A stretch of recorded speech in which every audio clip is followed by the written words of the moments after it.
Okay, hi everybody, good afternoon and welcome. Thank you all so much for being here. We've got a big group. Before we get started, I wanted to share a preview of what is on our agenda today. I realize that all of you probably already read it, but what we're going to be going over today, we've got a draft for a community charter, the beginning of what will become a year-long work plan, updates on the 2020 and 2025 projects. I think we might even touch a little bit on 2017. Updates to facilities improvement projects, including Granville field lights. And at the end, I'd love to discuss next steps that we come across during the meeting and future agenda topics. If there's anything that anyone would like to add for the next agenda, this isn't your deadline to add things. I'm just saying, like, feel free to throw it out there for the next meeting, and we'll capture that. And so with that, I kind of wanted to start with introductions. I feel really lucky that I actually see a lot of familiar faces in the room. That may not be the case for everybody. So I thought I would start and then kick it off, kick it over to Director DePass and Director Chase Miller to introduce themselves, and then have staff run around the room real quick. Does that sound good? All right, so I'm Virginia. And it is a privilege to be chairing this new Facilities Improvement and Operations Committee for PPS. My background is in strategy and journalism, and so that means I really love to do research, dig in, ask questions, and really zero in on details that make a difference. And as a community member, I've been involved in advocacy around that led to district-wide lead paint abatement, air quality abatement, or not abatement. We didn't want abatement to abate air quality. Air quality improvements at Harriet Tubman Middle School, and community support for and soon to be implemented field lighting at the Grant Bowl, which will segue into the Grant Bowl master plan. Outside of community work, recapped a couple of houses, so on a micro level, I know the joys and surprises of construction. But in short, chairing this committee is really just my jam. I'm really excited about it. And our mission as a committee is really simple. I want to ensure that we have safe, functional, and inspiring spaces for our students and staff so they can thrive here every day. That means everything from long-term planning and budget priorities to dealing with immediate needs like why is the gym roof making a funny noise, and doing an investigation. But I'm excited, really excited. I think you could probably tell for the work ahead and to collaborate with such a smart, committed group of people. We'll be tackling big projects. I'm sure there'll be unexpected curveballs. And I said, here's my joke, a few mysteries lurking in the boiler room. So with that, I thought I'd hand it off to Vice Chair DePass and then to Director Chase Miller, and then we'll go around the room. Great, thank you. That was a great introduction. And I didn't know that about you, that you had the rehab experience. My name is Michelle DePass. I also have a construction management, commercial facilities kind of a background, 18 years in mostly the city of Portland construction management. I'm really interested in rehab also. That's awesome.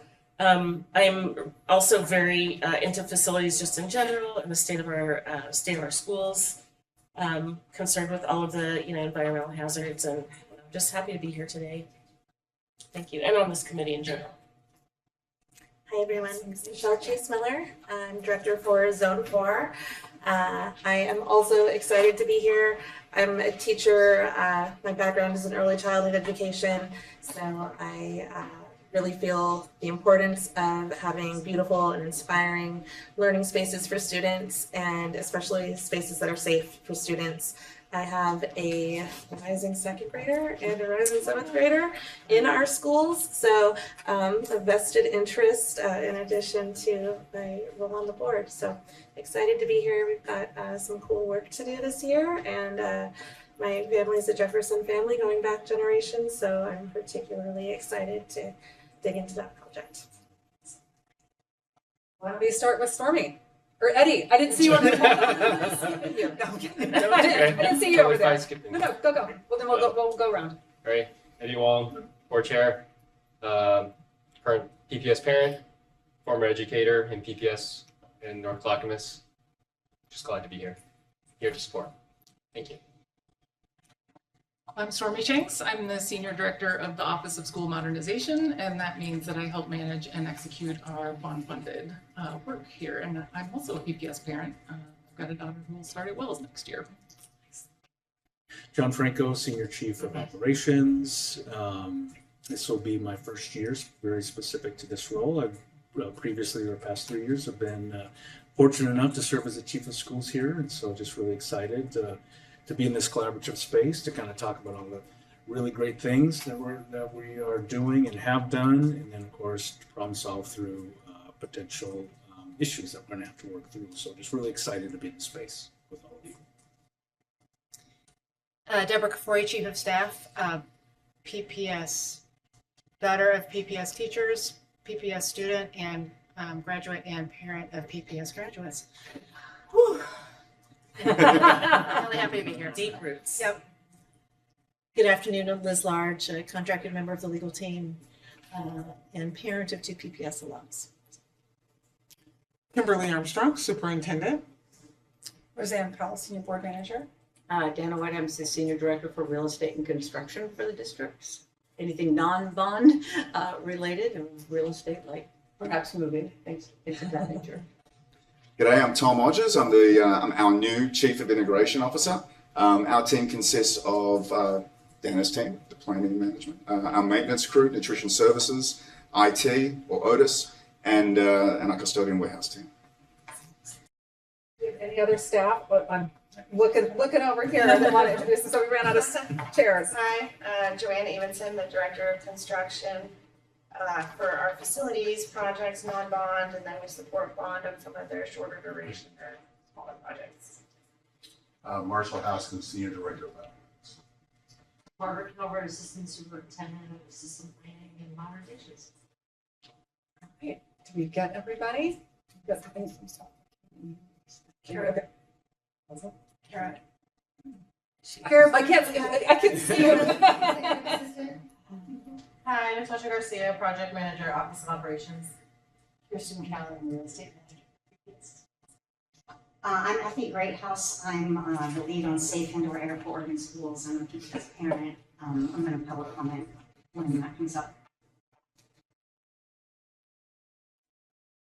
Keep going if we're just Yeah, here to observe. No, you do not. Did we miss any staff? We got everybody?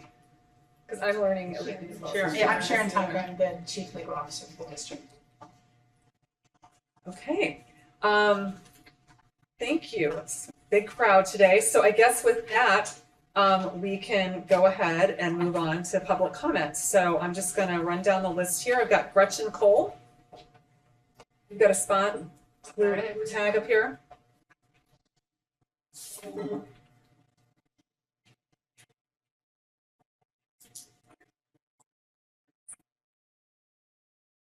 Hello, and thank you for the opportunity to speak today. My name is Gretchen Cole, and I'm the parent of a recent grant graduate and current grant student athlete. I'm here today to advocate for the expedition of work related to adding field lights to the grant bowl.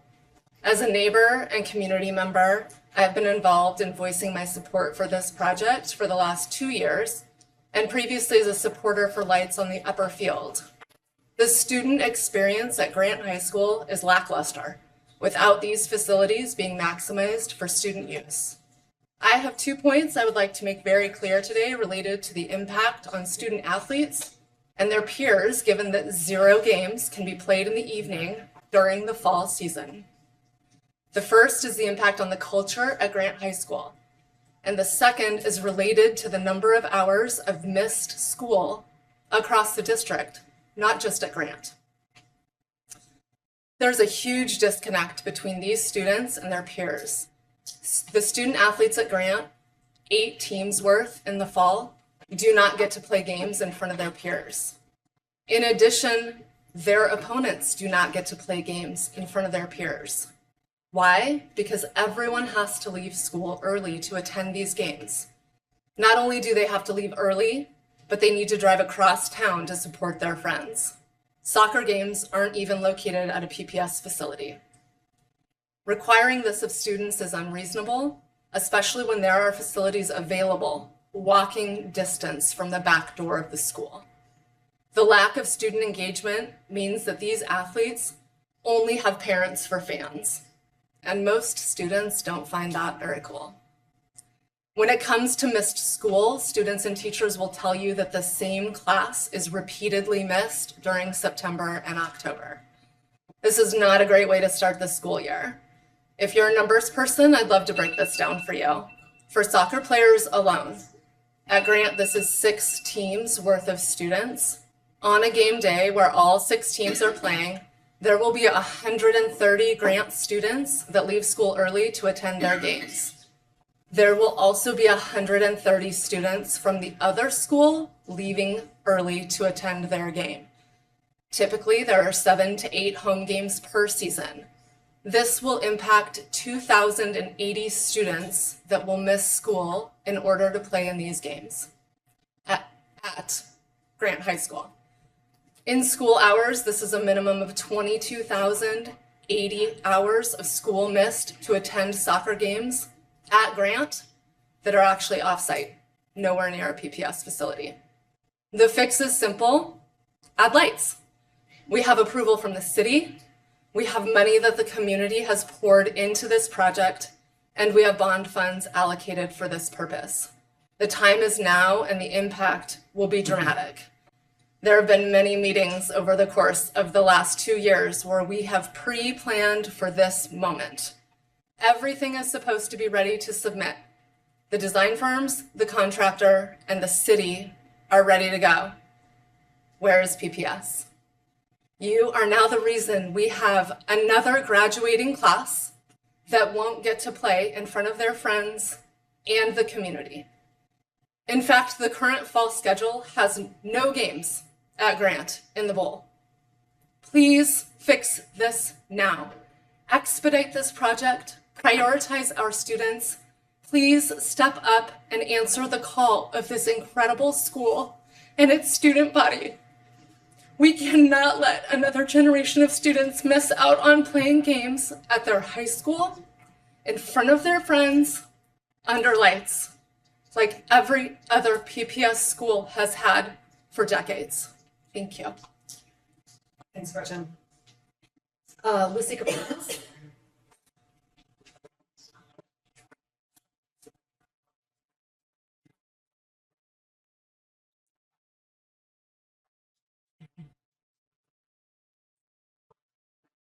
Hi, thank you for you guys' time to speak. My name is Lucy Capranos. I'm a rising senior at Grant High School. I play on 3 varsity sports: basketball, soccer, and lacrosse. Over my 3-year career at high school, I've played a total of, excluding basketball, 96 varsity games for soccer and lacrosse, and only 5 of those games have been in front of my friends. Only 5 of them have been in the bowl. Only 5 of those games I've been able to play in front of my peers, in front of my community. Only 5 of my 96 games I've had a true home field advantage, and we're the only PPS school who doesn't get to experience this.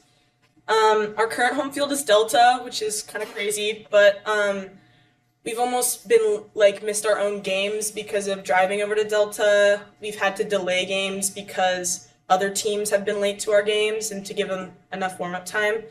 But at Delta, you really only get parents to come out and watch you, and I know a lot of these parents have to take time off of work because a 4 o'clock game is in the middle of the workday to drive all the way out there. But the second that we have a bowl game, you get parents, you get friends, you get classmates, you get alumni, you get teachers, you get Grant staff members, neighbors, and even families who just have a young female athlete. I know I've had one of our bowl games, one of my classmates came up to me after just the next day. We don't know each other very well, but it was just something we were able to bond over, was that, oh, were you in the bowl last night? I saw you playing. And so it's just I feel like it should only be 5 out of 96 for that. But this isn't just about current high schoolers, because this is about building the Grant community to reach its max potential. And to do that, you have to start it at a young age. At some of our bowl games, I know our last bowl game, we were able to organize ball girls. And so one of the moms of a girl on our team Julie, she was able to get a local youth girls soccer team to come and be ball girls, and it was so awesome. Not only just having the ball girls there made us feel like super cool, like we don't have to go running at our own balls, but I think after the game, like we went and talked to the girls, and just it felt so cool to be able to like show off kind of what it's like to be a high school athlete to them. Which I feel like when I was younger, I didn't always feel like, oh, like I never really would think about going into high school, oh, like a lot of girls play sports. And so I feel like at a young age seeing that, and it's really empowering. And to see it at like the high school that you know you're going to go to. So just having ball girls there, and it just brings community. But this isn't just about Grant community either. It's about just giving us the access that all the other PPS schools have. I know we went to Roosevelt, and they had this huge stadium and huge crowd, and it was just like wow, like I was so jealous. I envied them because they get that every other game and we don't. So that's all. Just want to strengthen our community and be able to play in front of our friends. So thank you. Thanks, Lucy. Brooke Wessener?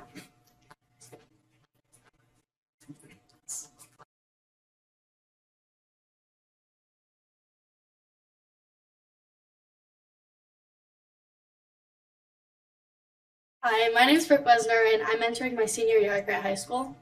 I've been a dedicated member of the Grant soccer program for the past 4 years. In that time, I've only had the opportunity to play at our true home field, the Grant Bowl, 3 times. Instead, the majority of our home games have been at the field, Delta Park, like Lucy talked about. Though Delta is not very far, it's sometimes 10 to 15 minute drive, the time spent commuting combined with the necessary pregame warm-up has had a significant impact on our instructional hours. This year alone, our game schedule will require us to miss approximately 11 hours of class time, and that's only for home games. That's not considering the time missed for away matches. As a student athlete, we value our education and are committed to succeeding both in the classroom and on the field. However, this consistent loss of instructional time is making it increasingly difficult to balance the two. With lights, our game could be scheduled later in the day, allowing us to maintain a longer class time and reducing the number of hours lost. This would directly benefit not only athletes but also teachers, who often struggle to maintain class consistency when students have to leave so early. In past years, some of my teammates and I have experienced tensions with teachers who believe we are prioritizing athletics over academics, when in reality we're simply adapting to a schedule that doesn't support both.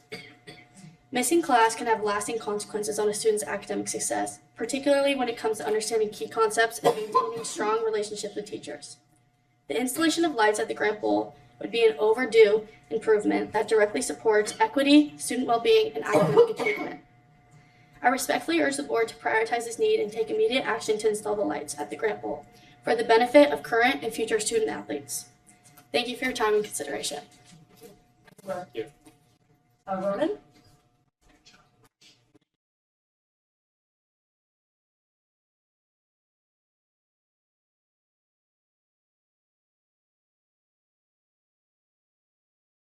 My name is Ronan Cole, and I've been a varsity athlete for the past 3 years. Yet in those 3 years, I've only played 3 games in the bowl. Our current fall schedule includes no home games in the bowl and no home games under these lights. The lights would not only allow us to play in front of our families, but would give the opportunity for the community to come together. In the past year, our baseball team was able to make a historic run to the state championship. This was with the huge support of the Grant community showing up at their games. Students, parents, and neighbors were able to watch evening baseball games under the high school lights. The energy and enthusiasm for the teams was contagious, all because the games were on our home turf. The soccer community has sadly missed out on the chance to support the varsity team due to us having to play home games 20 minutes away. Think about the opportunity you can provide if you grant us lights. Think about the impact you can have by giving us lights. I hope you can get this done now so I don't have to come back and fight for it as a parent. Thank you. Thanks, Ronan. And I think this one is virtual, and I forgot to, I'll get this right next time. Spell it, I forgot about that. Sorry, guys. So it's Stephanie Antipov. She's virtual. Yeah, hi. Oh, can you hear me? Yes. Okay, sweet. So I'm Stephanie Antfov. I am a parent of fourth generation grant students. One is incoming senior and one is a second grader at Alameda. Long-standing family who has missed games in the bowl. Our actually oldest no longer plays sports because of the impact that this of having to leave class negatively impacted his grades. I want to paint a picture for you. A student who's worked hard all week, balancing homework, tests, and hours of practice, putting on their jersey with pride, only to have to pick up early, leave class, and miss valuable learning time just to play their home game somewhere else. That's the reality for our grant student athletes right now, because we don't have lights at the Grant Bowl. Every departure means missed lessons, lost time, and extra stress trying to catch up. These students who are doing everything we ask of them. They're showing up, they're putting in the work, and yet we're making them choose between their education and representing their school or their sport. We can change this. The permitting process for lights can move faster if it's treated like an urgent priority that it is. Every week saved in permitting is another week that we give back to our students, time in the classroom, games at home, and memories made under the lights. My call to action for this board is by the end of this month, give us a public timeline for when will the permits be put in place, when will the contractors be on schedule. Let's stand clear with the message to our students that their time, their education, and their experience matter to us, because right now we're failing them. That's it. Thank you. Thanks, Stephanie. John Dwyer.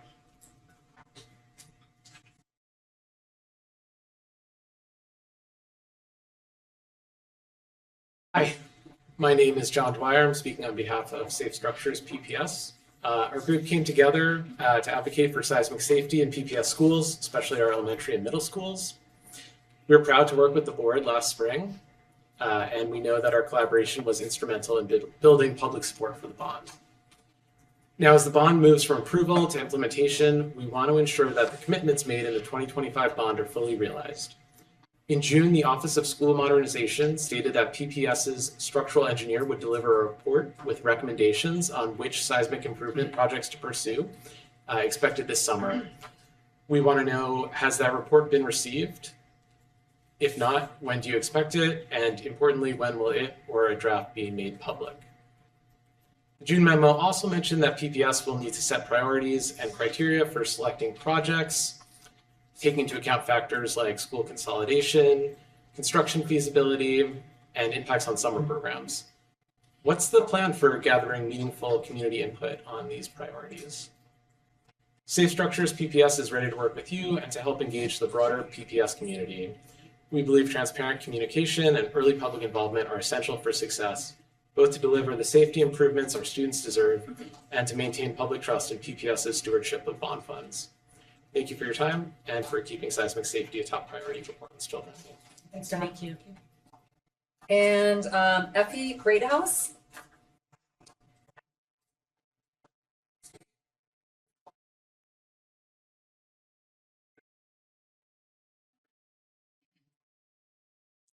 Hi, I am Dr. Effie Greathouse. I am a parent at Robert Gray, graduated from Hayhurst, and I run Safe Indoor Air for Oregon Schools. We've got over 500 signatures on our sign-on letter that includes a goal of seeing 6 air changes from the HVAC systems in new buildings, HVAC overhauls, the modernized buildings that we're going to be doing. So Wells, Cleveland, Jefferson, and elementary and middle schools that we know need new HVAC systems as part of this bond as well.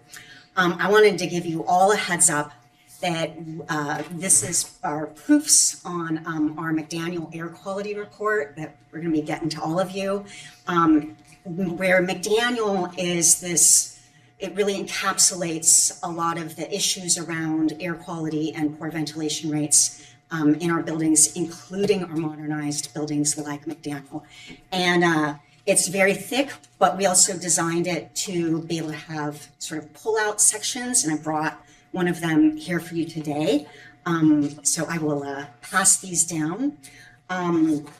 where this is our section that looks at airflow distributions in the modernized and new buildings that have airflow reports. And we can see Franklin and Grant have a lot of their classrooms with more than 6 air changes per hour, or at least more than 4. So over half of Franklin's classrooms get over 6 air changes an hour from the HVAC system alone. Whereas, and Grant has 72% of its classrooms with more than 4.5 air changes per hour, whereas McDaniel and Roosevelt are really at this poor end of the ventilation range. And then we've got 3 other schools that have those poor rates.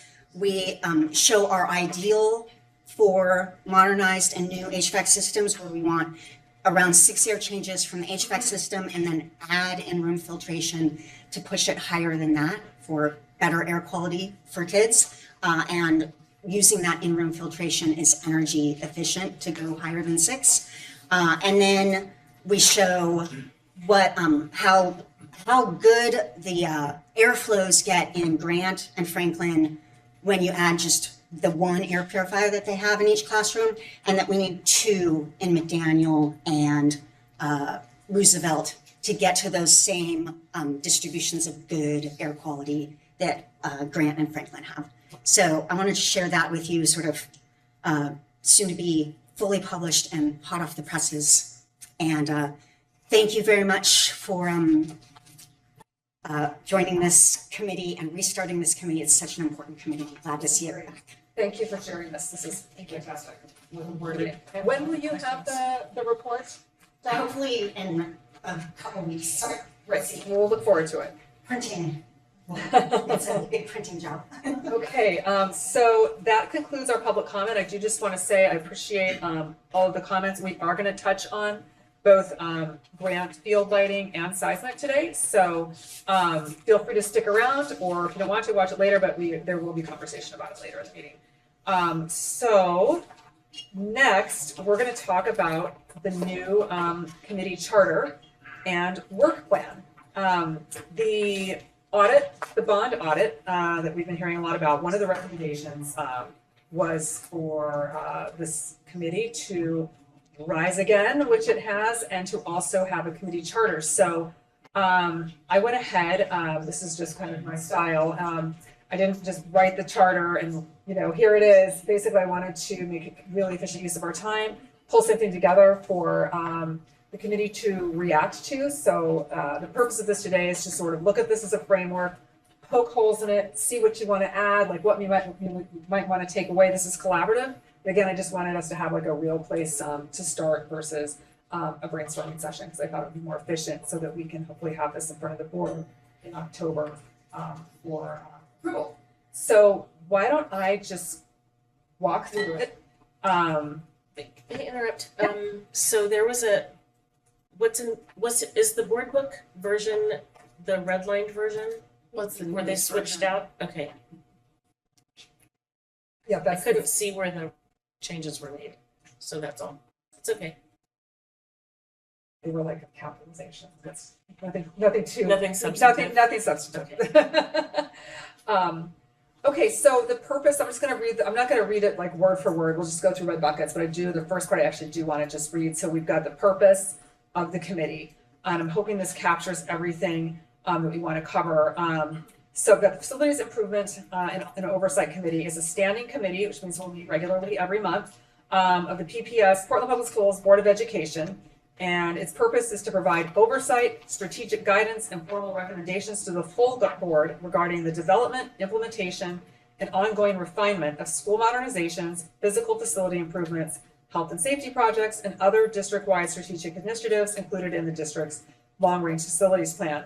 Tried to structure this in a way that captures, this bucket districts, district-wide strategic initiatives, so that we're capturing like the Center for Black Student Excellence, the relocation of the central office, things like that, that we would want to have come through this committee so that we can discuss them, have, public input and capture all of that before we're taking it to the full board. So the goal is to have all of that come through committee before it does. Obviously, that's not going to happen every single time, but we definitely would want there to, those would be the exceptions, not the rules. So that was what I was trying to capture here in the purpose. Any comments? Questions? Feeling good about it? So there were no changes to the purpose. No, except that we moved the long range facilities plan to the last sentence. Okay.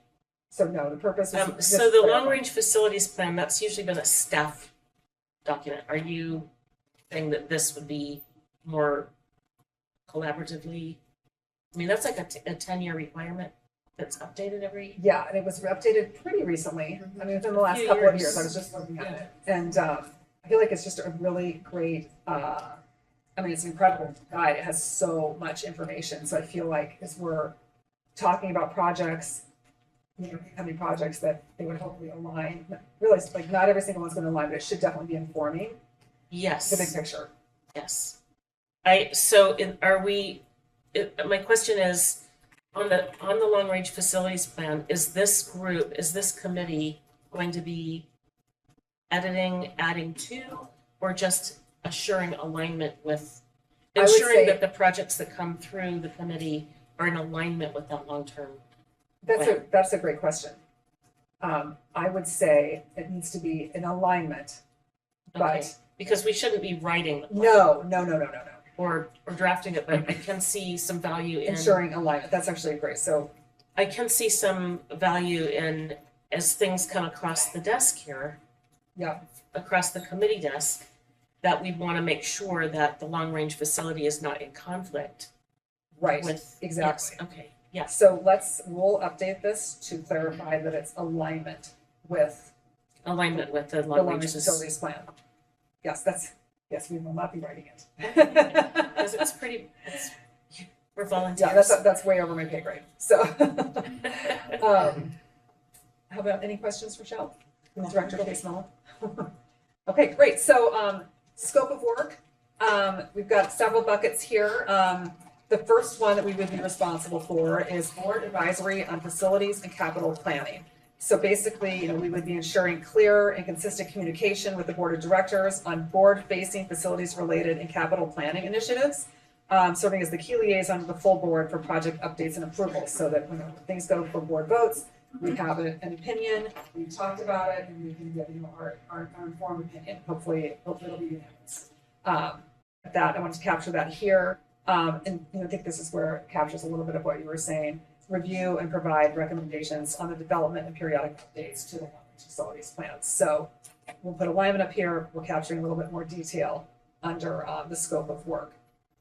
And then advise the board on the prioritization of facilities investments based on factors including, but not limited to, condition assessments, educational program needs and adequacy, student staff safety, equity and access and opportunity, current and projected enrollment trends, and capital and operating budgets.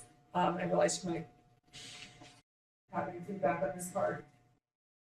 Am I allowed to give some feedback as well? Of course. I really overall like this section. I think it would help with some clarity in terms of number one, when it says board facing.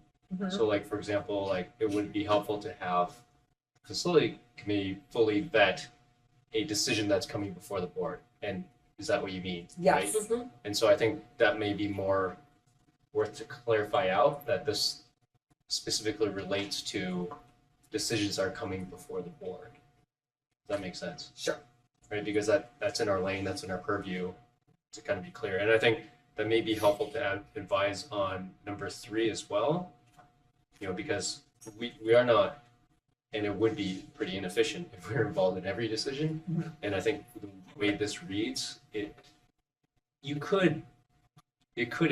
someone could interpret it that way. Does that make sense?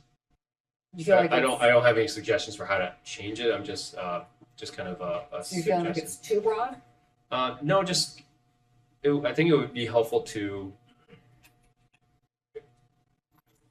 I don't know if it's prioritize. Well, I mean, it has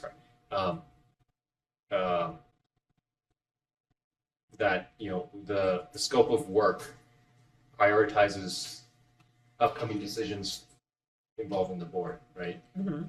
That makes sense. May I ask, so things that the board would vote on, Exactly.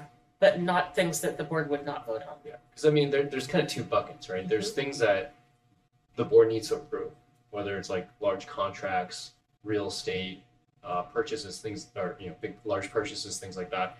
But then there's also the other job, which is oversight.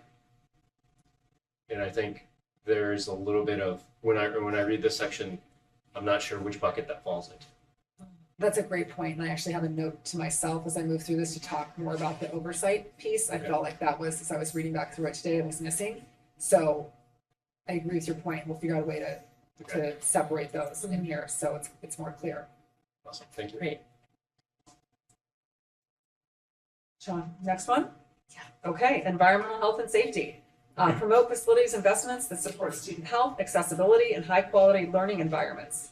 Support PPS goals related to environmental sustainability, energy efficiency, and climate resilience, and uphold responsible stewardship of public resources and ensure fiscal accountability. I'm not sure if that last one fits here. You might want to move that. That feels like that. Feels like it doesn't belong there. That one is not like the others. But I wanted to make sure that we capture, our climate justice Yes, definitely. platform in this document. Coordination with committees and departments. Maintain ongoing coordination with the Office of School Modernization, Facilities and Asset Management, and other district departments that include bond-funded programs. So this is actually where I would really love, I want your input on everything, but this is where, how are we capturing oversight of bond funds that are not related to construction, like curriculum, like IT? Do we want to capture it in this committee? Do we want to capture it in, the enrollment committee and, teaching and learning? Like, how, I don't know. That's a good question. Do you have any thoughts on that? It probably makes sense to separate some of that out. I think curriculum would fit under teaching and learning, and keep the scope of this or of each committee reasonable. Well, and the other thing is the Bond Accountability Committee is responsible for reporting out on all of the expenditures and progress against, a schedule.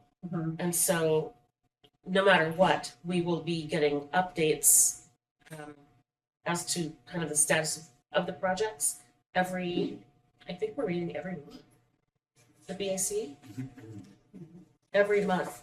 So we will be getting meets every 3 months. No, but But the board would be getting an update every month, though, is that correct? Yes. Yes. So the board would be getting an update every month. The bond accountability would come in front of the board every quarter. And in that quarterly meeting, we will have an complete update on all of the buckets. So I don't know if we want to just, if a information out or a one-way report is good enough, or if we need to include this on the agenda to talk about. Right. So as I was looking through this, I thought, that's a lot of work for just one committee. Right. We need So to talk about in teaching while we're learning about how that oversight of those buckets could be incorporated. Yeah. In that. Okay. Agreed. Well, and then where would technology fit? So that's another, there's curriculum, there's technology, there's the bricks and mortar, sticks and bricks. That makes sense to come here. Maybe it's just a question mark out there. My gut says teaching and learning for technology. But it's also capital asset. Yeah, it's on both. Do you have a preference? I think it makes sense under teaching and learning. I feel like the bulk of it would probably be under teaching and learning, but I'm trying to think about when we went through. There's the ERP platform. The just ERP. That's very. I don't want to know about that. IT architecture as opposed to technology learning, just to throw that out about if that matters or not. What's the big chunk of the IT? I only need to know about IT if I can't get onto the internet. That's where I want to. Does staff have any input on that? Any recommendations, like where you feel like it would be the most logical fit? I supervise the IT team, and the majority of our efforts are supporting the student in the classroom. Okay. So although we are doing some, making sure wireless and security measures and all that sort of stuff, the majority of our work is focused on those students. So in my opinion, it would be more aligned with teaching and learning. Well, there you go. Perfect. But the bond funded items, I guess I wonder if this is the committee that is going to hear about or be updated on bond funds. I wonder if that's because, you know, there's lots of different buckets for technology too. I think it's exactly what I think we're sort of struggling with is how do we, if our charge is, you know, it's a facilities improvement and oversight committee, but there are bond programs that live outside of facilities. How do we, as committees, make sure that we're covering all of the buckets? It feels like we need to separate some of the buckets. The facilities isn't going to be all of the bond. It's going to be a lot of the bond, but not all of it. Not every, yeah, I don't feel like I need to, I guess I don't understand ERP. I was here when. I would love to tell you that. I remember going through maybe 5 or 6 years ago, we moved everything over from Microsoft Office to Google, and that was a big deal. And once it was done, I didn't want to hear about it anymore. It was done. So I don't know to what level or extent that the facilities committee needs to know exactly like where we're at with it. And it's probably in being very naive in that I don't know. I think as long as we're capturing it somewhere, which it sounds like we have the perfectly logical spot, I'm happy. So could we have the staff liaison? Are you the staff liaison for this committee? John Franco is. Thank you. I'm sorry, I don't have my chart in front of me. Could you do the coordination of that piece? There seem to be multiple strands. Well, and there are going to be pieces too, right? Like, because if we're going to stay with the charter, the conversation like this, there's a reason we're meeting monthly, is so that we can have conversations about very specific things that we would need the full board to vote on. And the pieces of those are going to be around curriculum and around technology, bond-funded projects that we're going to need. So that not only prioritization, but the kind of scope and the planning of those pieces. So they will come up here automatically, that we'll have those conversations. Does that make sense? It does. And the board's role, is it financial oversight then, or is it like, I guess I'm not understanding like how deep are we drilling down into? So when we're talking about like your specific, like you'll approve like scope, which you already did. That's what the bond came out with. But in terms of like project timelines, kind of those pieces. Yes. And so when you're talking about, so for example, with Tom and his team, there's going to be a very specific IT comprehensive plan regarding those items captured within the bond. And so we'll need to bring that here for conversation before it goes to the board. If I may, just for a little bit, because I know as you all have been on the policies of committee, the way that I understand it is that, you know, you all are the fact finding, you deliberate and you advise. And I've heard the word oversight, and I think when thinking of oversight, I can see how that like brings in like the total picture of all things. But me as your one of 2 employees, one of the ways in which you provide oversight over the work is through your supervision of me. And so if there's like updates and oversight you want on some items, that's my responsibility to you all. And so it doesn't have to be like all things technology. You can have oversight over all things through me, but when thinking of like this committee or this body and collection of people, it's some of those larger items that would otherwise take up a substantial amount of time in a board meeting.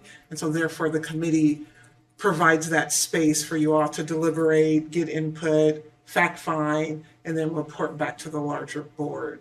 So I think that's the only part that maybe gives me a little bit of pause of trying to figure out if it's all the things or if it's, you know, if it's oversight. Well, that's easy. You have oversight over me, so you have access to all the things. Yeah. I think I had a problem with that one word as well. And so I know this is a living document. It doesn't have to be decided tonight. Right. It will not be decided tonight. But that I was curious about that too, and actually didn't have any good answers, but wondering how what level of oversight do we want? We already we have we approve any contracts that are over 150,000. So anyway, it's just a question I had. Maybe it's just that oversight is not the word we need. It could be just the word. But there's also, the word means the work also, so I don't know what the answer is, or what the alternative word is. Well, we have some time to think about it between now and Good next meeting. wordsmith. Yeah, I mean, just my 2 cents is that I think it would be kind of worth not necessarily deleting it, but just kind of moving off the document for now and work on it later, because I'm pretty sure that as the year goes along, this committee is going to find more things to do. And this would I think so too. address it. And I think this may be something just to say for later, because I think, and this kind of gets into, I'll save it till later, but about number 6, about having the ability to constantly continually update it as needed. Because I think, yeah, this is something that my 2 cents is that it's totally okay. I think it's totally okay saving it for later, because I think a need is going to arise at some point. And the way my mind works is I need to know what the desired outcome is first. Like, what is the output that we're looking for? And then as the year progresses, there's going to be lots of outputs that we're going to identify. And I think this could solve one of them. I don't know what it is yet. Okay. Okay, we're halfway, a little more than halfway. Community engagement and equity. Promote transparency and long-term facilities planning by reviewing and disseminating accessible, up-to-date project information.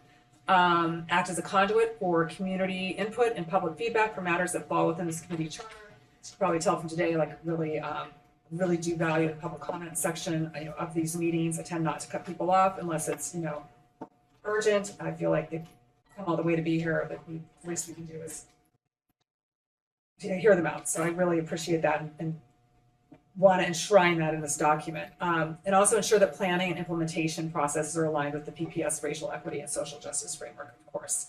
Any comments on this section? Feedback? I like it a lot. Membership. So the committee shall consist of 3 members of the PPS board of directors, 1, 2, 3, one of whom shall be designated as the chair by the board chair, who also serves as an ex officio member of the committee. And I know this is duplicated from other documents, but just wanted to have it in here as well. And that the DSC may assign a student representative to serve as ex officio member of the committee. I did reach out to Ian, just so you guys know. Excellent. So I'm hoping that, I don't know that he will necessarily be able to do it, but that somebody from the DSC will. So I will follow up and close the loop on that. And of course, staff from relevant PPS departments shall attend as needed to provide subject matter expertise and technical support. I really do appreciate all of you being here. Thank you so much. I feel like this does a pretty good job of capturing. Yeah. Good? Okay. Meetings, we will meet on a regular basis. I had monthly in here, change it to regular in case there's like a little change, but my intent, Perfect. of course, is to have us meet every month. Yeah. And that we post our agendas. I know we're just getting off the ground as well. Roseanne and I have talked about this, but my goal is to really have these agendas publicly available on the PPS website 5 business days in advance, not only for our planning, but I think it's really important for public who is interested in things that we're talking about. There's a lot of interest in what's going on with the bond, so that they have time to work around their own schedules, childcare schedules, writing public comment that they want to share. That's really hard to do if we only give them 24 hours or 48 hours notice. I've been on the other side, it's almost impossible. So that is my intent behind this one. So that I'm hoping with our next meeting that we go ahead and nail that right out of the gate. So, and even if we don't have all of our materials, the goal is to have the materials, but if we don't, that's okay. I would still like to have the agenda up so we know what we're discussing. And then reporting responsibilities. Committee chair will update the board on the work of the committee at regular board meetings. This is basically our committee reports at board meetings. And that they'll include updates on project milestones, key findings, emerging issues, and formal recommendations for board action. And then charter review and revision. Eddie, to your point, the committee shall review this charter. I think we should take annually out and put in as needed. Or continually? I hesitate. I don't want it to feel like we're just gonna like change it. Like, it's like, well, let's change it so we can do X, Y, and Z. I still want it to feel like a solid, firm framework. Yeah, I So- take that back. Yeah. I like regularly. Okay. Regularly or as needed? I'm voting for as needed. I think as needed is fine. It's a lot more vague. Well, maybe my original thought about why continually is because then it's accountability for the committee board members to constantly check to make sure that this work is actually being productive. That makes sense. I see what you're saying. That's kind of my original thought for why continually. But I'm also agnostic. That makes sense. Committee shall review this charter regularly to assess the committee's structure, effectiveness, and alignment with district goals. I just would want to just say this is not something I hope that we are regularly. If we're regularly updating it. It's not a good document. Maybe something softer than regularly. If something jumps out at us at the time, though, Yeah. that would be the time to address it. Yeah. So yeah. Okay. Okay. So where did we land on? What's that? What did we land on? Is it regularly? I've got continually. This might be me going home and like coming back with some suggestions. There's going to be some wordsmithing. So If I get a list of words in my email box from you, I'll know. you'll know why. So Exactly. plug them Exactly. in. So the intent here is to work on this over the next month, have a draft to you well before the next FIO meeting to review, so that we can come into that next meeting, which is September 16th, finalize it, and then move it to the full board in October for. That sound good? Great. Okay. So that's a good segue to our next area. I like a good work plan or work back for projects. So we have the beginnings of a work plan for the 2025-26 school year for the committee. So reached out to Roseanne and the staff, just like I said, we're just getting started. But what are big things that will be coming before the full board that we definitely want to have come through the committee first?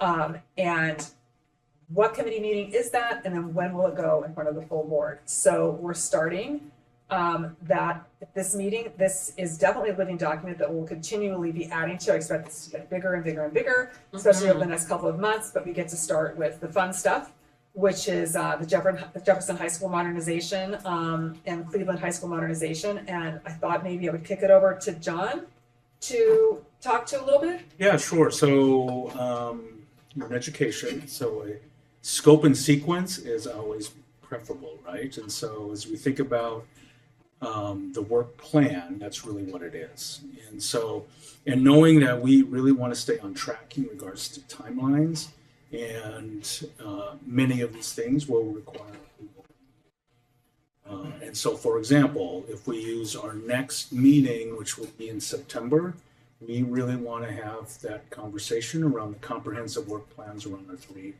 high schools, which will be Jeff, Cleveland, and Wells, and then have a robust dialogue. So we'll present, that's an example, right? So we're going to present those comprehensive work plans to have that true dialogue about, so that in our next meeting, next board meeting, right, as conduits to the board, you could provide and really lead that conversation with the board to potentially vote on those plans. So you can see also in the work plan, as part of the audit, not only the continuation and frequent meetings with this, but then also that with the BAC, which is that Bond Accountability Committee, which is a citizen-led group, to have frequent touch points, right? So that we're kind of working in parallel, because really both, not only this group, but the BAC are those inputs to all of you, so that can help in regards to decision making from that vantage point. Also, we're making a commitment too that with Director LaForte and myself and Stormy and members from my team and Roseanne, is that there'll be additional topics, right, that will be added. So right now, we know of these consistent pieces, and we kind of backtracked in terms of, okay, where do we need board votes on, and what projects per se, and then we'll add accordingly after each meeting. Is that? Kind of. I have a question about the monthly seismic. It seems really frequent. I'm wondering if you would consider, or if we could consider maybe a bi-monthly update, because I'm trying to think of, the staff has to also kind of digest all of this too, and in some cases produce something. And I'm not sure if we would have enough of an update every single month for seismic. Just knowing that I've been here a long time and I know that the rhythm of the work somewhat, and so it's just a question I have. I noticed that it's monthly here, but it's actually bi-monthly in the report that we're gonna go over. Yeah. So I have to say you probably changed your mind somewhere in here, and So I can Well, we can, change it. yeah, it technically it is bi-monthly. and we can always, if something's going on, we can always add it, but I think for the public to Absolutely, know yeah. that we're definitely gonna touch on it every other month. Yes. That it's And- coming, I think that that's really And that's good. And then, and know that every month, like we'll just give it kind of a general update. That would from be- a bond yeah. perspective. And so if there are specific things that don't fall along the lines of the bi-monthly, and if we need to really update you on some, some highlights in regards to seismic, we can do it during that time as well. That's great. But yeah, I guess the flexibility is good. I'm just concerned that we'd have a placeholder and there's nothing, every month doesn't allow for staff to sometimes get all of the work done. Can I ask a Appreciate that. question or comment? So I had heard that the BAC would prefer to give their quarterly report to the full board at a board meeting for Yes. greater transparency. And so that was after we had done this work plan draft. So I just wanted to bring that into the space for you to talk about. So they wouldn't come to this committee and to the full board Correct. because they're volunteers. that makes sense. So that would relieve the work plan. What we could do is have them present to the full board, but then add it to our agenda for the next meeting to perhaps. That's not in detail, we probably want to make sure that we have reading follow-up after that presentation. So that's. Yeah. I get it. You want to have a regular cadence of, accountability. Exactly, Yes. exactly. Or rhythm. Since we mentioned the audit committee, I just want to say, I don't know why I skipped right over it when we were talking about the charter that is captured in section C of the scope of work, collaborate with the bond accountability committee and audit committee to support bond program transparency and accountability. I just wanted to that is in here, very important. And did you have something you wanted to add? Oh, yeah, I was just gonna say the resolution the board passed in April, May, I can't remember, states that the seismic updates is 6 times a year, so by Okay, month. perfect. And I know we're gonna get to more detail about the high school modernizations, but while it's in front of us, for Wells, are you anticipating that on September 16th for the committee as well, or just Jeff and Cleveland? Yes, all of them. Yeah, okay, I was just curious. I'm also trying to remember, it's been so long since I've attended a BSC meeting. I don't recall that there was a lot of follow-up from those meetings. Does anybody else remember? It's usually this is where we're at. This is the Gantt chart. This is how far we've gotten against our timeline. But there's never been, to what I recall, anything that the board had to follow up on. It was just a one-way, this is where we're at. Well, we can take it. But I think, is it just like keeping a space on the agenda to have a regular? Yes. In case there's a need to discuss. Exactly. Follow-on items, okay. Yeah, I've never gotten them like, we've got to do these 3 things, because whatever that comes out of that report would be the staff's responsibility, thank goodness, to follow up on, but not the board. And you might want to talk here in this committee about requests of the BAC. That's kind of the other way that BAC can work. Yes. Is that the board may ask the BAC, can you give us some advice or some counsel about this topic? Deep dive on the BAC and just try, over the next month, really understand how it works, how it works with our committee, that's something that's definitely a learning curve for me. Definitely, and me too, by the way, because it changes.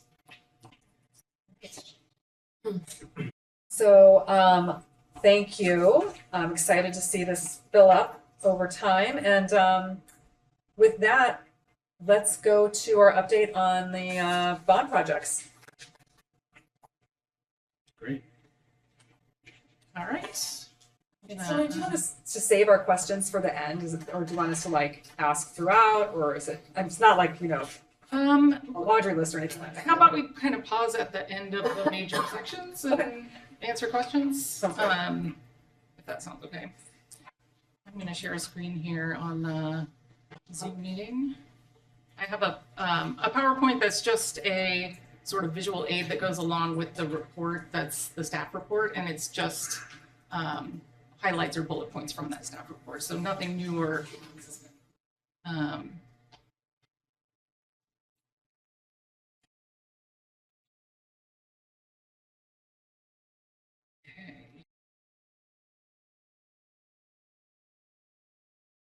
All right, the first major section of the report here is about the Jefferson, Cleveland, and Wells modernization projects. Last November, the designs for all three projects were paused to study cost reduction strategies. And the board passed resolution 7051 to adopt a framework to build high-quality high schools in a cost-efficient manner. And that really guided our design teams and our project teams in what kinds of scope, what kinds of schedule, and where to look for those cost savings. So the project teams provided updates to the full board in March and April of 2025 on the status of those design revisions and cost reductions. And so since April, the teams have been putting more detail to those revised designs. And their next steps will be to complete revised comprehensive plans by the end of August and come to the committee, like we were talking about in September, to present those comprehensive plans. So what a comprehensive plan is it's a document that defines the scope, schedule, and budget for a modernization project. And in the past, those comprehensive plans have been authorized by a board resolution. And so that board resolution says, directs the superintendent to deliver the projects according to that comprehensive plan that's been presented. The other kind of accomplishment for the modernization projects here recently is that the Jefferson team completed their CMGC contractor procurement process, and they're currently negotiating the contract terms with the winning Colas Hoffman team. So that's really our update for modernizations. Any questions on modernization projects? No. Okay. The next major section we're going to do updates on today is the 2017 Bond Health and Safety Program projects. So there's more detail in the staff report, but in general, when the 2017 bond was passed, $150 million was identified for the category of health and safety projects. So far, $104 million has been spent. There's about $38.4 million allocated to active projects that are in process, and there's $7.6 million remaining to be allocated to health and safety projects. Some accomplishments recently: our water quality program is now complete, which means that all of our drinking fixtures in all of our PPS buildings are equipped with filters that bring the lead content down to well below the allowable limits. Our lead paint stabilization program is completing this summer. So what that means is that all of the scope of lead paint stabilization that was identified for the 2017 bond will be completed. And then asbestos and radon mitigation projects continue. Those are prioritized and funded as they are throughout the years. So we have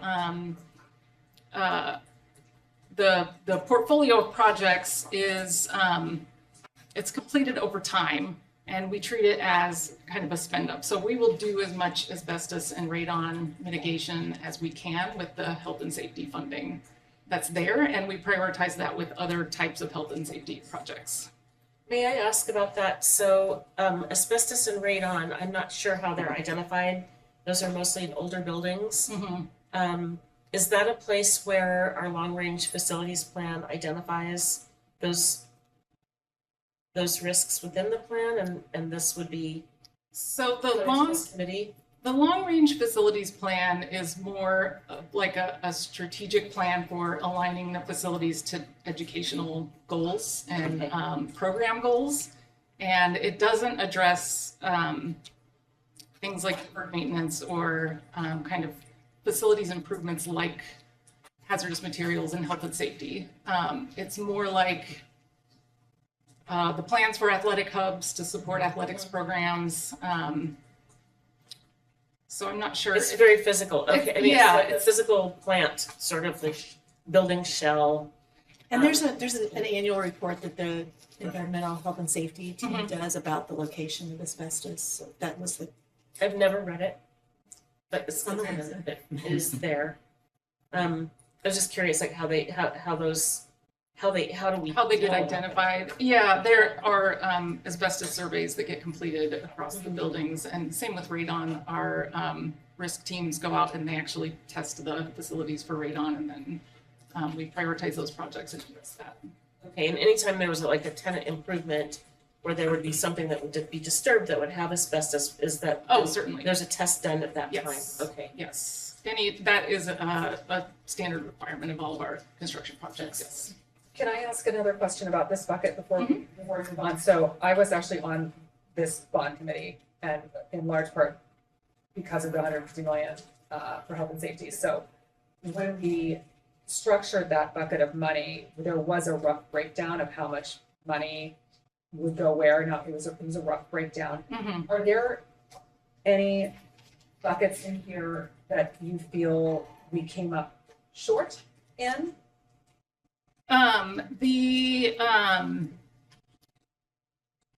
It's not that we came up short, but there are things like roofing projects. We have many times the amount of roofing projects that need to be done compared to the amount of funding that was identified for roofing. So, but the scope of the 2017 bond never said, like, we expect this funding to cover all roofing projects that we need done in the next 8 to 10 years. That wasn't really the intent. On the other side of that, though, the water quality and lead paint programs, for example, we are completing that scope well under the originally identified budget. So we're able to then allocate those funds that we thought we would spend on water quality to more asbestos projects or more roofing projects. That's amazing. Yeah, this breakdown is fantastic. I wanted to just call out one thing I do remember from those meetings, as you're making decisions about this $7.6 million that remains to be allocated, that ADA was a big subject of the stakeholder advisory committee meetings and how short that bucket was to start with. So as you're considering that, I would love to make sure that we're looking.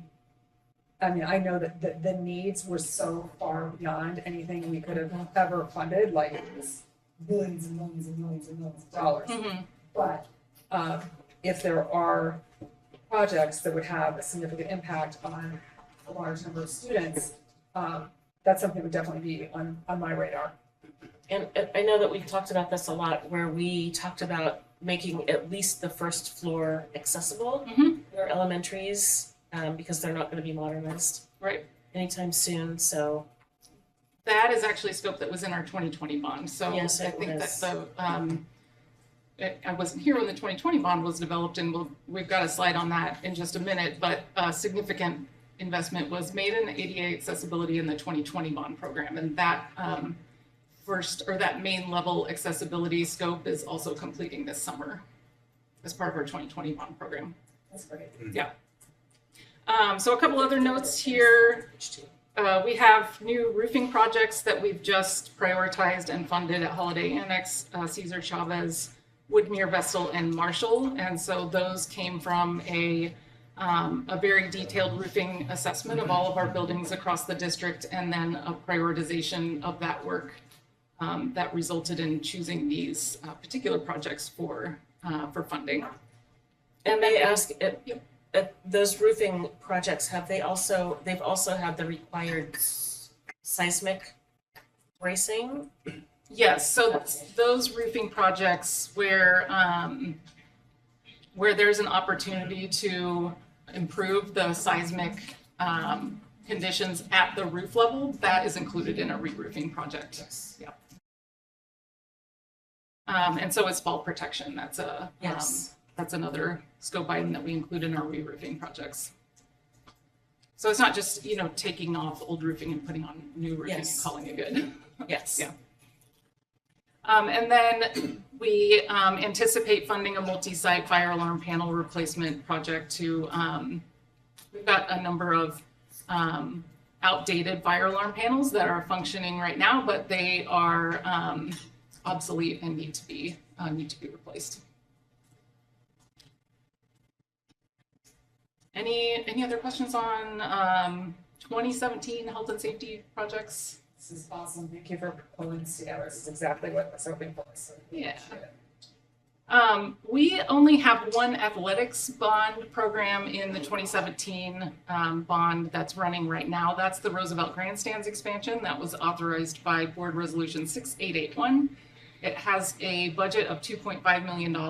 It's currently in the design phase. The architectural and engineering contract was recently executed, and the design and project team right now is developing the design and construction schedule for that. what is the goal for installation? Is it by like next summer? Is it by spring? They have to work backwards from all of design, permitting, construction to actually develop what's feasible to construct that. So we're not quite sure yet. We're not quite sure yet. Do you know when we'll know? I don't actually, but that's something we can I can ask the project manager. If we could know by the next meeting, that would be fantastic. If that's possible. That's what we're targeting. Okay.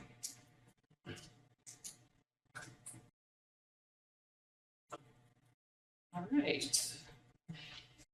Okay, 2020 bond infrastructure program. So the original 2020 bond included $241 million for facilities infrastructure improvements.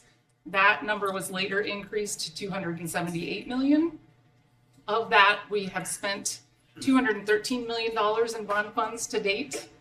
$53 million is allocated to current projects that are active, and there's $12 million remaining to be allocated to new projects that fit into this category. So there are several subcategories here under the 2020 bond infrastructure program. One of them that we just talked about is ADA and SPED. Those improvements, the scope for that will be completed by this fall. The Harrison Park Middle School conversion is part of this bucket, and it's in the final completion and closeout phase. We've got active roofing projects that we're working on that'll be completed this summer. The Lent HVAC replacement project is currently active, and it's also scheduled for completion this summer. And we've got multi-site HVAC controls replacements happening right now. The security scope also fell under this bucket. All of our defined security scope identified for the 2020 bond will be completed by this fall. And then we've had 2 complete seismic retrofits funded by the 2020 bond and augmented with seismic grants from the state. Those were at Lent and Creative Science, and the one at Marysville is in progress right now. That's a 3-summer seismic retrofit that'll complete next summer. So questions about 2020 bond infrastructure program? When we talk about new projects with the remaining 12 million, have those been identified yet? No, they haven't been identified, but we have that it's likely that we'll need to do some more roofing projects. We've got some roofs in some pretty critical condition, and we need to kind of develop a prioritization of, you know, now that we know what's in the 2025 bond and that the 2025 bond has passed, we can be sort of strategic about what we fund with 2020 funds and what we fund with 2025 funds. And so we have a deferred maintenance backlog that's about $1 billion and about 12 million from 2020 to put towards that, that would fall into this infrastructure category. And then in 2025, another 100 million set aside for something that we think is about $1 billion. in value. So we need to come up with a prioritization kind of algorithm that's going to help us bubble those projects up to the top that are really critical and need to be done with these particular funds. Because literally the question I have written down is the 19.6 million across 2017 and 2020 is how are we prioritizing that and allocating that? Like, is it, items that are student facing? I always think about, the heat and the cold, like, as being such, a significant issue at so many of our schools, that directly impacts, learning and teaching. Yeah. And, what does that look like in terms of prioritization? Like, do you have a gut? My gut, and I think when I talk with Tom and Dana, our gut is always, is this a thing that's going to affect the operation of the school? Is it going to keep us from operating our programs in our facilities? And those are the things that we're going to prioritize. So for heating and cooling, would you consider that something that would impact the operations of the school? So when we talk about deferred maintenance, that is something like we need to put effort and resources into this boiler system at this school because it's about to fail. But adding a cooling system where it doesn't exist right now is not deferred maintenance. That's an improvement. And so it's in general, we don't tend to recommend prioritizing adding a system where it doesn't exist now over maintaining a system that is required in order to operate a program in that building. So let's say you have a boiler in the, sorry, go ahead. I have a question about the Portland Clean Energy Fund, specifically because they've given PPS, I think, about $19 million. And my hope, if I could wave a wand, would be that it would go towards heating, ventilating, and air conditioning systems and windows in our buildings that need it. But it's a classic economics, exercise because we have $1 billion of deferred maintenance and we have $100,000 in 2025 and whatever's left over from the other bonds. So there's no way to do all of the projects, which is to your claim about like coming up with an algorithm, a way to make a decision based on the condition of the building and the number of the kids in the building and is it a new project or deferred maintenance. So anyway, I just want to appreciate that there's a decision making or a philosophy about how to make a decision, and there's never enough money to do everything that this district needs. That kind of leads to the question that I have, which is how do we balance priorities for projects when we also know we may be looking at consolidations? And I'm thinking about putting a lot of money and resources into a school that in not very long we end up recognizing needs like more than what we can give it, and that's one of the schools that's going to be consolidated. So how are we caring for that tricky balance? Well, I can share with you what how we think of it in OSM is that and in facilities is that we have a facilities condition assessment and we have a district-wide roofing assessment and we are working on our seismic assessment. So all of these things are kind of inputs into, if we take one particular school building, we can understand a lot about its condition and how much it would cost to correct the deferred maintenance or to improve the seismic conditions. And we can provide that information to the team that has an input into the team who is strategizing about those school right-sizing activities. So it wouldn't be OSM or facilities that would necessarily make the decision, but we will provide that input to that team that can use that for their decision-making processes. That's a great question. I think and know that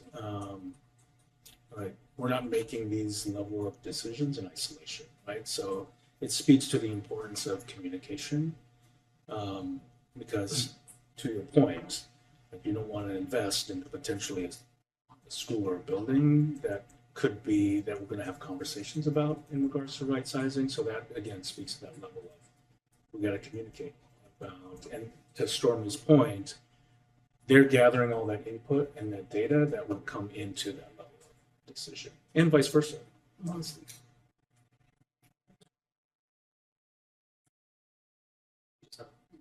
Clarifying question, in the column in your report, the column bond actual to date, is that the total funds? Is that the bond actual to date, is that the same as total funds spent? No, it's not, because this is just bond funds. So many of our projects we have other funds, which are mostly grant funds, or Energy Trust of Oregon funds. We've got OSUM grants, SRGP grants, and some projects have some amount of general fund in there. What I'm communicating in this is how much of the bond funding has been spent. Yeah. Our BAC reports do include the entire project budget and how much has been spent to date total of all funds. Yeah. Thank you.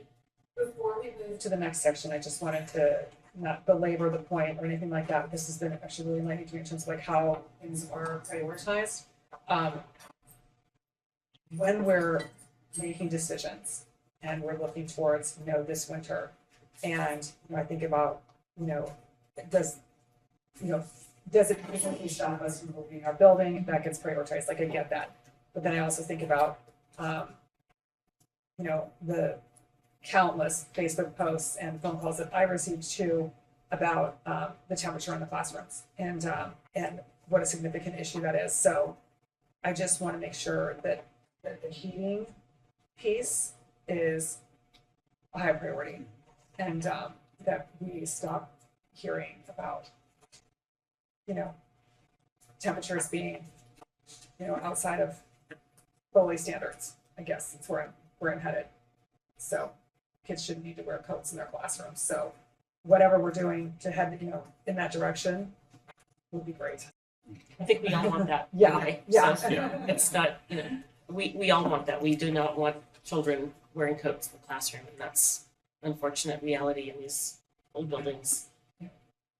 And they're hot too. My mother worked on a second floor in a brick building, and it was really hard. Mm-hmm. Okay, so that was just a selection of our 2017 and 2020 programs that we're working on. So this is an update for 2025 bond program. So this bond has just passed earlier in May this year. And here I am just showing the budget for this. Staff is currently working on a bond execution plan for 2025 that will provide a recommended kind of sequencing and schedule for these projects. We need to develop prioritizations for these different programs. During the bond planning process, we identify the scope and how much will be allocated to each bucket of scope, but we don't identify sort of the sequence of when they will be executed over the 8 to 10 years of the bond. So that is part of that execution plan that we begin once the funding has been approved by the vote. So for high school modernizations, that bucket is 1.15 billion, and that will cover topping up the construction budget for Jefferson, and then it will be construction for Ida B. Wells and Cleveland High School. Any remaining funds that are left over from that bucket would be used towards facilities improvements at middle and elementary schools. So it would go into the next bucket, which is physical facility improvements, which was identified for 269 million. Of that, 190 million is deferred maintenance and priority scope. A board resolution set aside the first 100 million for end of life and emergency system replacements. And then the next priority in that bucket is seismic improvements at the 8 to 10 schools with the highest risk. So we'll talk a little bit more about seismic in a minute. And then $79 million of that 269 is athletics improvements. And you can see a summary of the scope there. So again, here we need to prioritize and determine a sequence of delivering this scope over the 8 to 10 years of the bond. The next, oh, go ahead. No, go ahead. I can save it till the end. Okay. The next bucket here is educational and technology improvements at 288 million. This includes 176 million for technology, and you can see a summary of those kind of sub categories. $10 million for physical education. This will help us bring our facilities into alignment with our new physical education requirements from the state for curriculum. And then actual curriculum adoptions at 56 million. And then we have a program administration budget of 83 million for the 8 to 10 years, and then a program contingency at 83 million. So what contingency is it's a risk mitigation strategy. So this is intended to cover unforeseen circumstances that we'll encounter inevitably during the next 8 to 10 years. So let's say, part of our device refresh in 4 years, we're purchasing more Chromebooks and there's a tariff and now they cost twice as much as they do now. I mean, this is what the contingency fund is intended to cover us for, is to cover those risks that may become realities in the future. As we complete the bond program and as we deliver the scope, the risks go down, right? And so once we are halfway through the scope, or once we are 90% of the way through the scope, we may strategically decide that it's okay to reduce that contingency fund if we haven't had to spend it on risks, and then we can allocate those funds to more scope that fits into the scope of the bond. Can I ask a question? I just tuned out for a minute. On the HVAC and energy sustainability, is that included in the 288? Is that included in the technology, the 176 million? Yes. So that for controls or whatever? Or? That's in the technology bond program, and what that is for cooling in data closets in schools. So it's a very specific set of scope. So when you put a bunch of servers in a small closet and they get hot and then they fail faster, and so that's what that scope is for. Yep. That's fascinating. Yeah. So is there an energy efficient solution with this? No. Not yet. Okay. Moving on.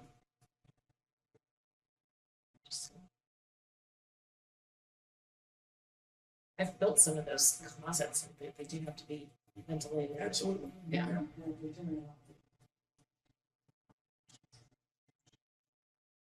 Okay, so we're gonna drill down a little bit into the seismic improvements program. So like the last slide said, this is the second highest priority in that deferred maintenance and priority scope bucket in the 2025 bond. And there are a couple of resolutions that the board passed earlier this year that are guiding our work in this category. Our current phase is prioritization and planning.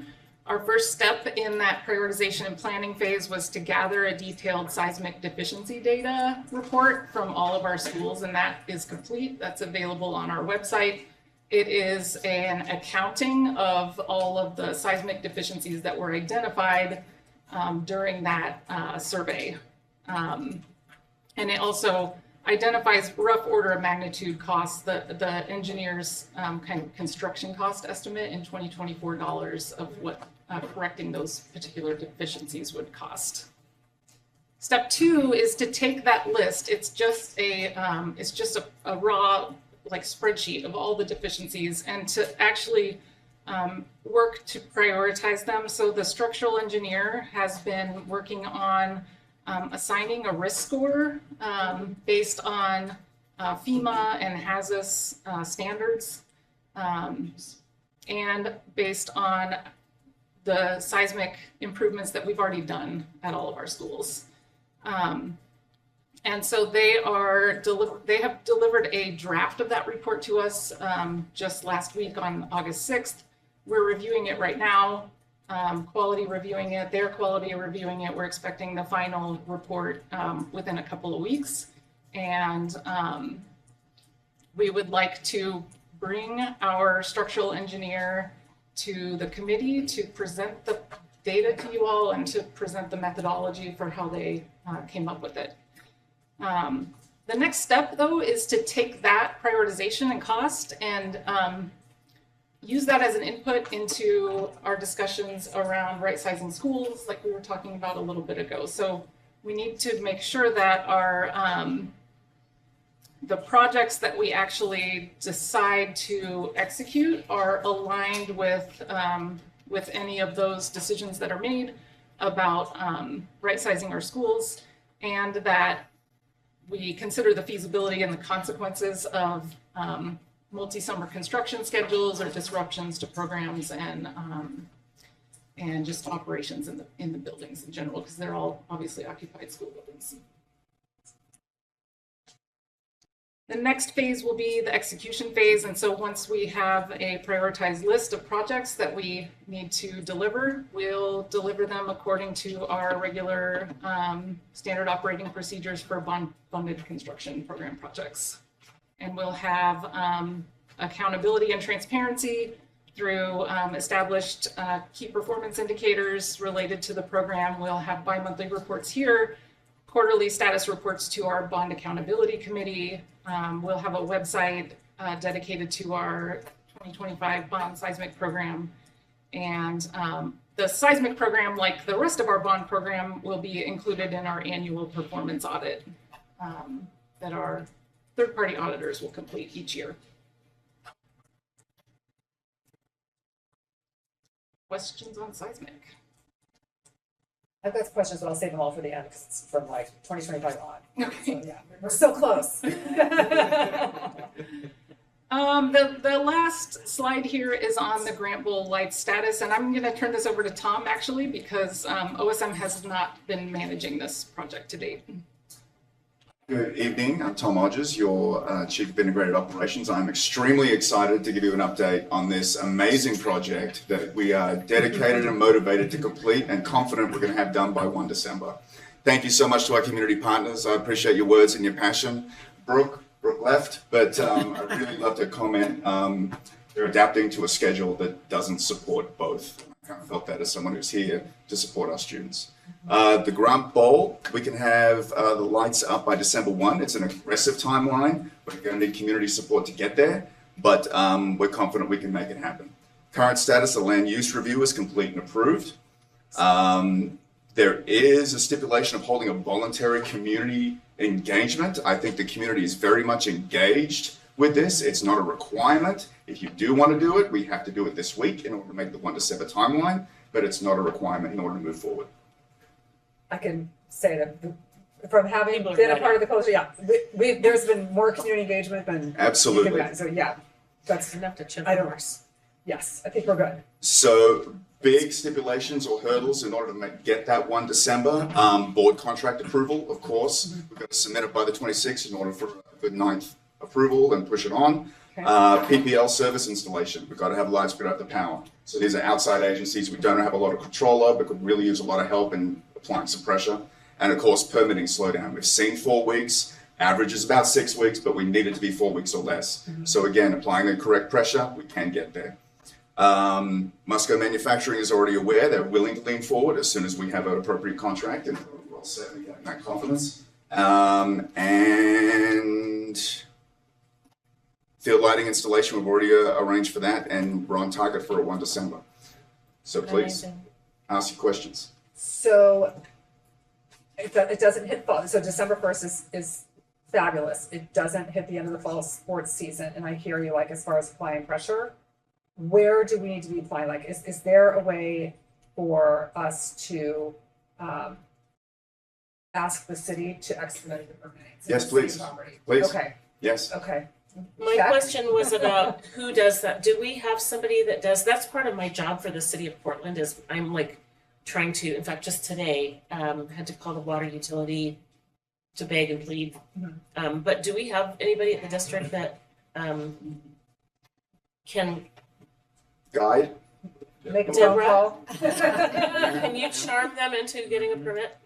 That's very aggressive. I know. Just I work for moving the us to city. is it possible? I'm just going to be blunt. Like, can we, because it's city property, right? Can we It's almost worse when it's city property. Well, and it's just just, from remember that we experience. don't own it, this is Parks It's property. Parks, They will yes. have to approve all of these drawings. Right. So there's a whole other step that goes through that It's gonna take some, before you can apply for a permit. like, literal hand holding Oh, yeah. and Count direct phones tomorrow. phone calls and leaving And- messages because and- nobody answers their phone. And following up. And following up. More hand holding. Yes. We Yes. don't make the playoffs and want to play there or something like that, because the field and the track will be unusable from the time that it starts. So I did talk to Musco, and I believe that the field will be usable. They only have to cover the track. So there's no point with the field have Well, to be. but that, okay, we can talk about it offline. I think there's some safety issues there when we bring in really large cranes and stuff to put light poles there. We don't want students on the field when that's happening. Nothing we can't cover. I had a lights project once at a park at Irving Tennis Courts. Oh. And it was a big deal. Yeah, it's a huge deal. It was a big deal. It's a tremendous amount. Because it was neighbors and And so the other piece that's out of our control really is the electrical, like coordinating with the electrical work that needs to be done. Laura's working on that. Are those are kind of the two wild Specific cards in number. terms of Yes. time. Out of our control. it's their contractor though. They don't do their own work. So, It's contracted out. Okay. So it's just. I think we just need to, yes, apply pressure, but not too much pressure because you don't wanna, sure. you don't want it parked on someone's desk, but Yeah. somebody, I'm looking at Deborah, could really like get in there and work with the city and the permitting department. I don't know about Pacific Power. I have some contacts there. I mean, if you would want to Absolutely. mention or something, maybe there's a way to just Anything we can very do nicely to- begging. They know it's coming. I know They we do had know it's conversations coming. with them, the coalition had conversations, with them, like this is zero surprise, so. It's there's construction season right now. Everybody else is, it's just hard to schedule things in, but yeah, we can try. Yeah, we're not the only project happening, but we could pretend like we are and do. We're the most important. We're the most important, Yes. yes. We'll put the kids' pictures of the students. That's right. Okay, well, that is, thank you for that awesome update, and I would love to just, I've got a few questions. This is great, can I just say one more time that this document is like fabulous, thank you so much for pulling this together, I know that was a heavy lift in a short period of time, and just really, really appreciate it. I want to touch on athletics, under physical facility improvements. We've got the 79 million allocated for athletics, and I'm wondering what needs to happen now to expedite access to that money, because I look at these projects, you know, as kind of, you know, we talk a lot about roofs and boilers and all the things, you know, they're not very sexy. And but new fields at middle schools and high schools and facilities, outdoor facilities, they're quick projects relative to an entire modernization.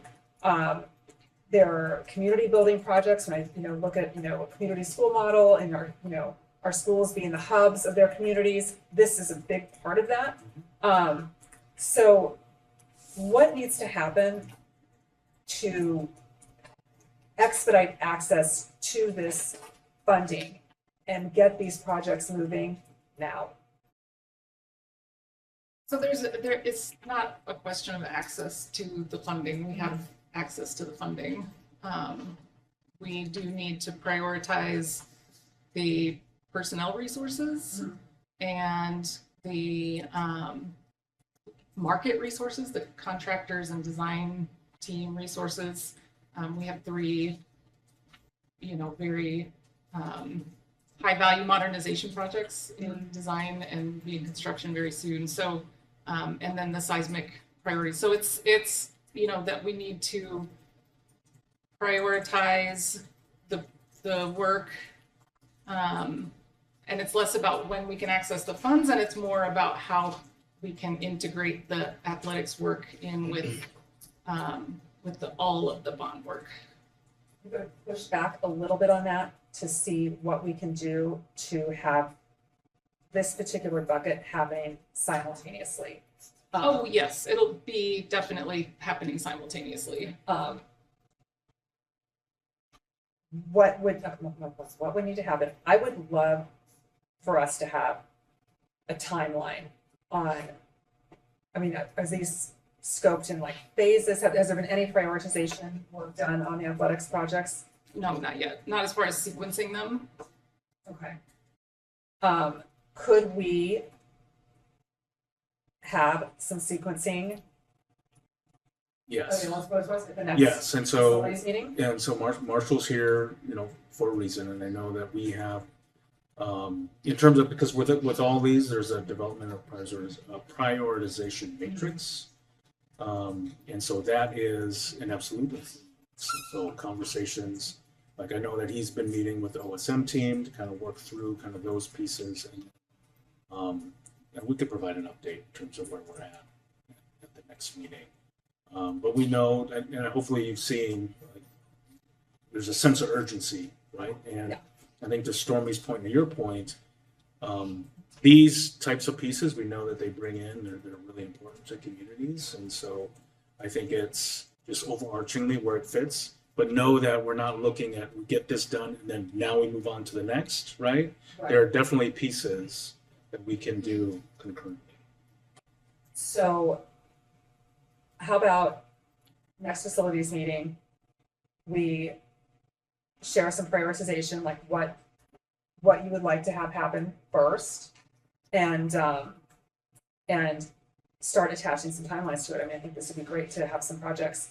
The permitting takes so long that, having, I was fortunate enough to be on the other side of this with the Grand Bowl Community Coalition last year and actually sort of saw exactly how the process works with PPS, with Joanna.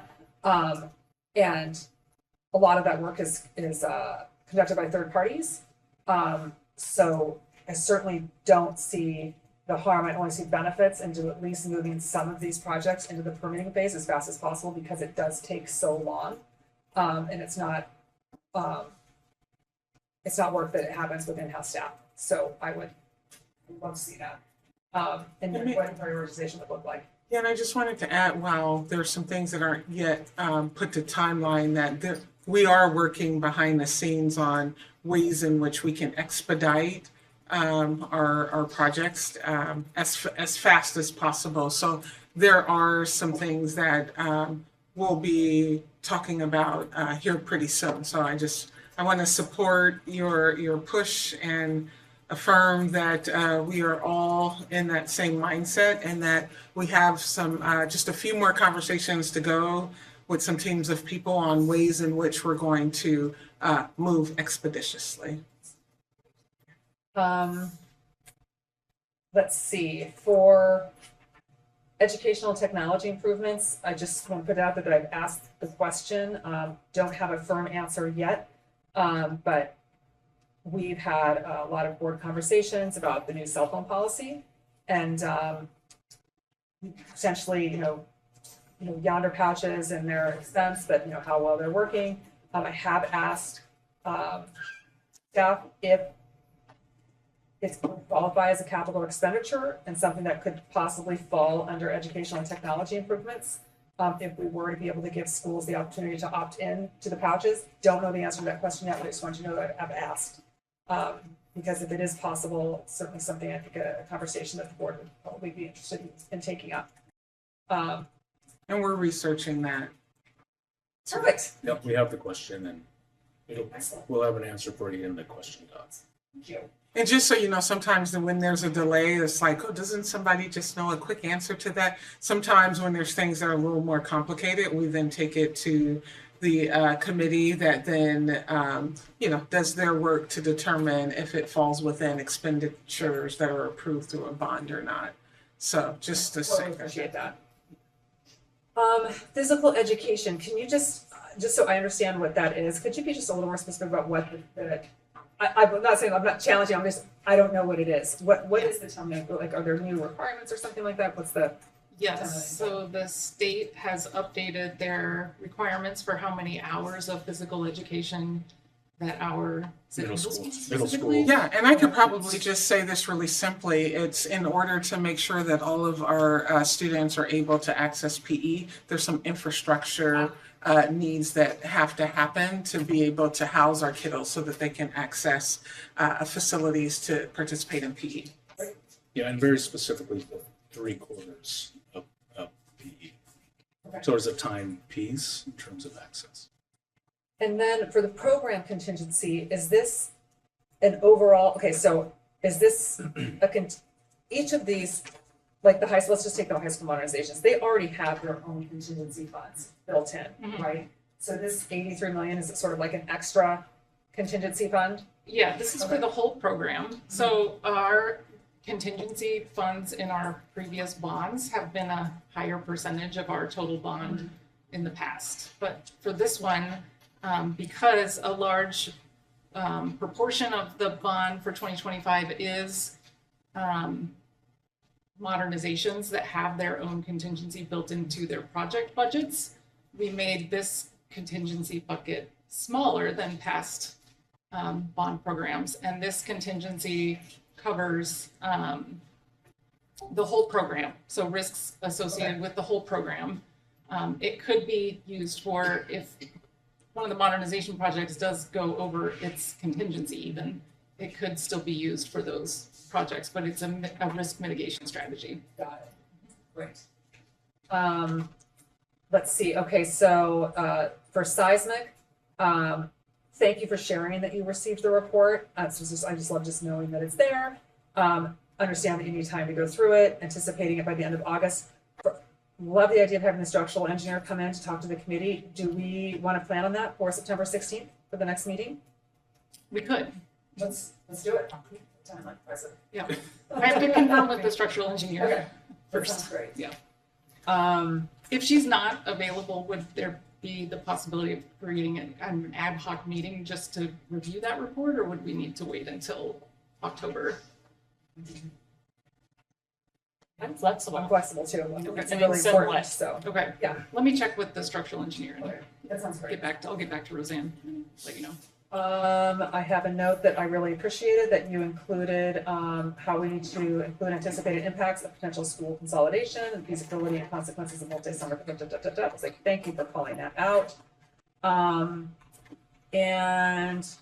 OSM, a dashboard style communication. That's what I love, a good dashboard. And seismic, okay, let's see. I think that's it. I think that's all I have in my notes. Jacob thinks you on FaceTime. Hi. So Anything I mean, gotta go. I've got to run. I'm sorry. You can fill me in. This Absolutely. has been great. Thank you. Thank you. It's really helpful. Any additional comments for you guys? Questions? Good.